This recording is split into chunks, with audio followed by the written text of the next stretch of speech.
오늘 우리에게 주신 하나님의 말씀 보도록 하겠습니다. 레위기 13장 29절로 37절 말씀입니다. 생명의 샘가 3월 29일 수요일 말씀, 나병 문제 세 번째, 모발에 발생한 나병입니다. 함께 읽겠습니다.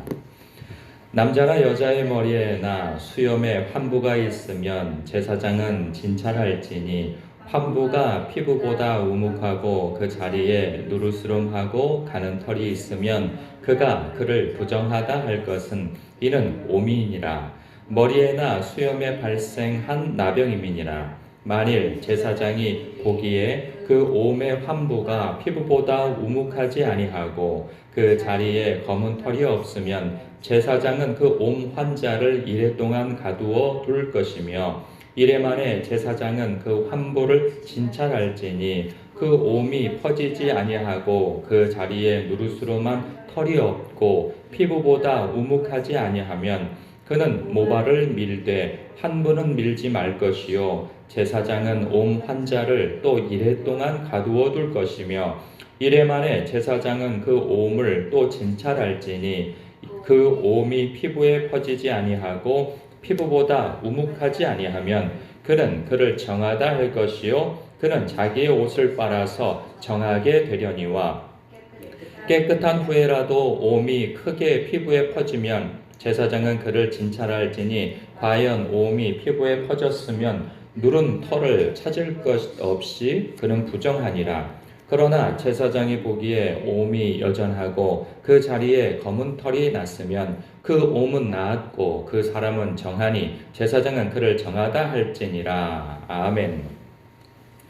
여러분, 요즘에 말씀 묵상하는 거 어렵죠? 되게 아니 이걸 뭐 우리 어쩌라는 거야 막 그런 생각 들고, 아니 뭐 지금 나병이 있어, 뭐 피부병이 이렇게 심해서 이렇게까지 뭐 가릴 일이 있어 생각되어져서 이 말씀은 그냥 다 패스하고 싶은 생각이 들 것 같은 생각이 들어요. 말씀을 전하는 저도 어렵습니다. 아니 이 말씀으로 오늘 우리에게 어떤 말씀을 전해야 되나, 이게 곱씹어 묵상을 하면서 이런 생각이 들더라고요. 하나님께서 공동체 보호를 굉장히 중요하게 생각하시는구나, 그런 생각이 들었어요.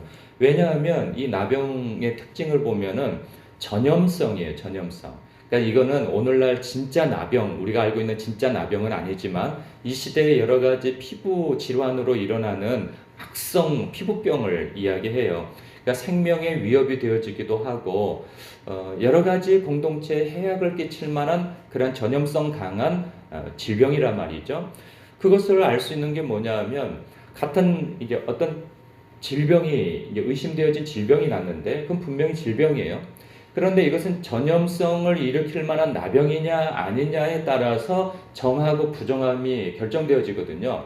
그러니까 면밀하게 관찰하는 이유가 뭐냐면, 이건 전염성 있는 나병이냐, 이건 그냥 단순 질병이냐, 그래서 자기 혼자만 고생하고 끝나는 그런 것이냐, 아니면 공동체에 어떤 퍼뜨리는 해악을 끼치는 질병이냐, 이것을 관찰하여서 정하다 부정하다를 결정하는 거거든요.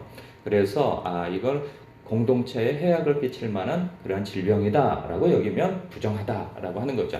그러면 오늘날 우리에게 있어서 이렇게 공동체에 어떤 좋지 않은 영향을 끼칠 수 있는 그런 전염성 있는 죄나 혹은 질병이 있다면 무엇일까 하는 거예요.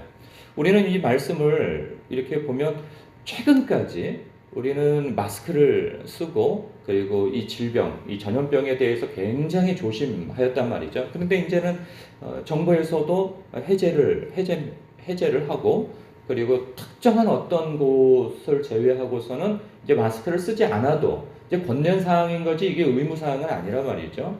그런데 어제 그 지하철을 탔을 때 사람들을 보니까 절반은 쓰고 절반은 쓰지 않았더라고요. 그러니까 많이 지금 완화되어졌어요. 사람들이 이제 얼마 전까지만 해도 마스크를 다 썼거든요. 지하철 안에서 지난주만 하더라도 한 사람도 안 쓴 사람이 없었어요. 근데 일주일 사이에 반은 쓰고 반은 안 쓰더라고요. 그런데 계속 그 소리가 나와요. 그 안내 방송이. 그러니까 지금은 권고사항이나 출퇴근 시간에 사람이 많이 몰릴 때에는 다 써주시기를 바란다고 그런 거죠. 그러니까 권면인 거예요. 의무는 아니에요. 그러나 배려를 해달라는 차원에서 그런 거죠.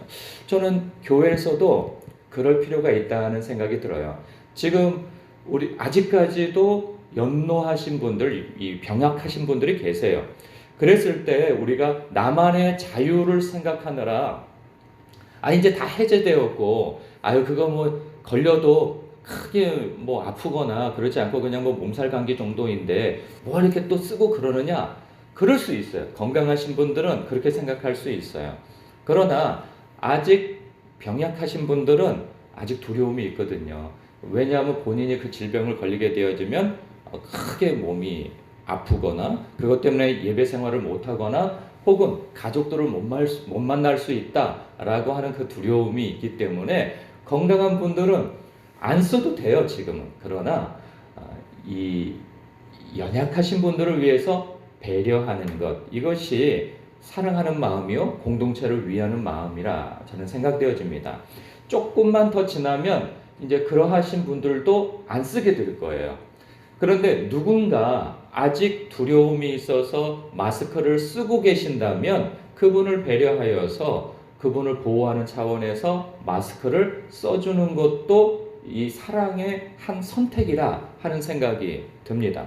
꼭 내 자유만 중요하게 생각할 것이 아니고 다른 사람의 약함도 보듬어 줄 수 있고 그리고 말로 꼭 설명을 해가지고 지금은 안 써도 돼요. 그거 벗어도 돼요.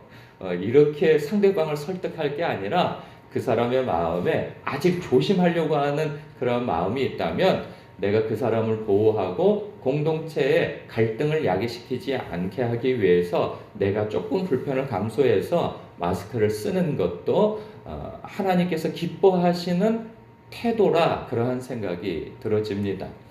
뿐만 아니라 그러한 전염성 있는 어떤 질병도 그렇지만 오늘날 공동체의 해악을 이 교회 공동체의 해악을 끼칠 만한 그러한 질병이 있어요. 이 질병은 뭐냐면 바로 문화라고 하는 것이죠. 여러분 오늘날 우리 대한민국 이 K 문화가 굉장히 세계적으로 알려지고 큰 유행의 파도를 일으키고 있습니다. 그래서 우리는 잘 못 느끼지만 지금 우리나라 이 대한민국의 문화를 세계인들이 배우려고 접하려고 굉장히 애를 쓰고 있어서 지금은 우리 대한민국 사람들이 과거와 다르게 우리 문화에 대해서 굉장히 자부심을 갖게 되어집니다. 그런데 이 문화라고 하는 것은 전통 문화뿐만 아니라 현대 문화까지도 다 포함하고 있죠.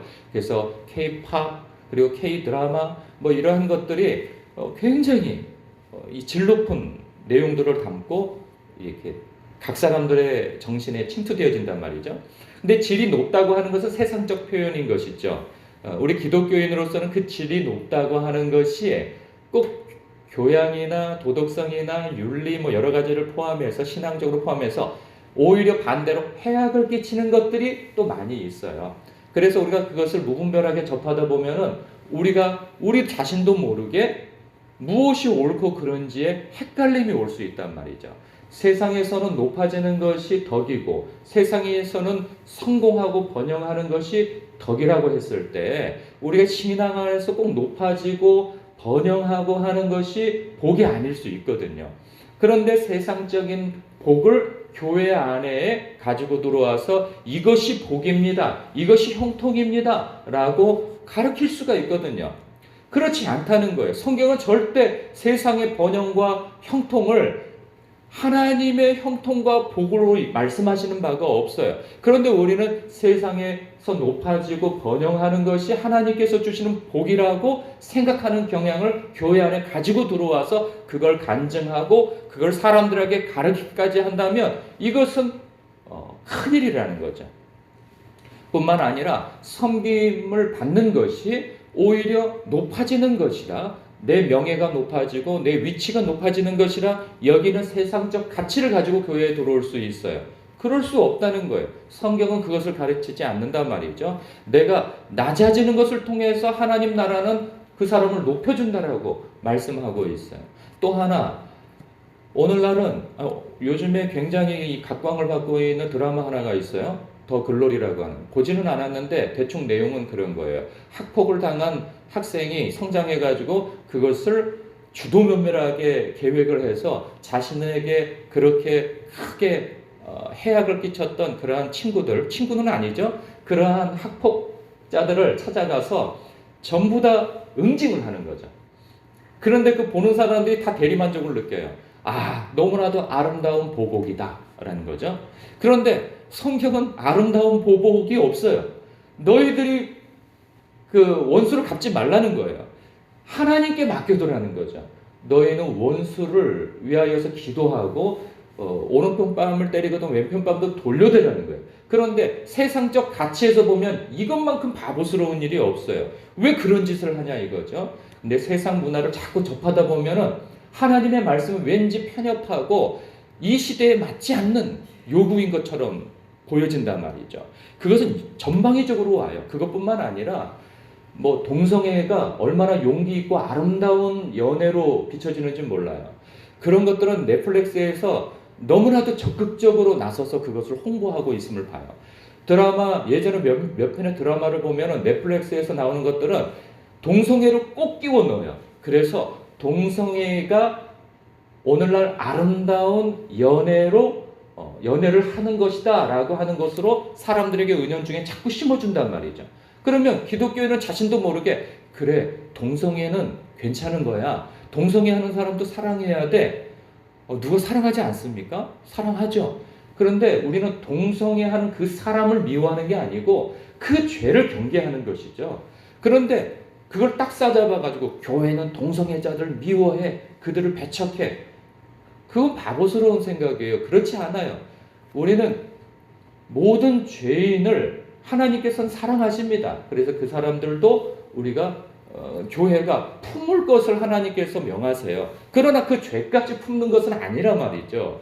그 죄는 단호히 하나님 앞에 회개하여 바꾸어져야 할 것이지 그거와 더불어서 사람까지 미워하라는 것이 아니라 말이죠. 근데 어떤 사람들은 그것까지 싸잡아가지고 교회는 사람을 미워해 이런 것으로 간단 말이죠. 그렇지 않다는 거죠. 그런데 헷갈려져 버립니다.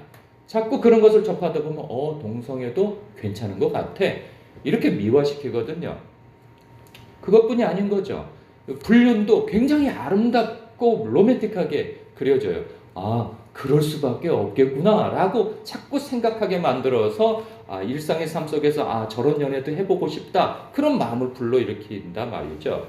그래서 우리는 이 교회 안에 들어오게 되어지는 세상 가치, 세상 문화 이러한 것들에 있어서 조심할 필요가 있는 거죠. 저 같은 목사 같은 경우에는 그러한 것들이 은연중에 교회 안에 이게 들어와서 대화 중에 성도들의 대화 속에서 그것이 묻어나올 수 있거든요. 그래서 마치 그것이 옳은 것 마냥 복음인 것 마냥 사람들에게 막 보급을 하고 알리고 전달하려고 하는 그런 것들에 있어서 이 부분은 지속적으로 복음이 무엇인지를 알림으로 인하여서 조심시켜야 되겠다. 또 하나는 여러분들 스스로입니다.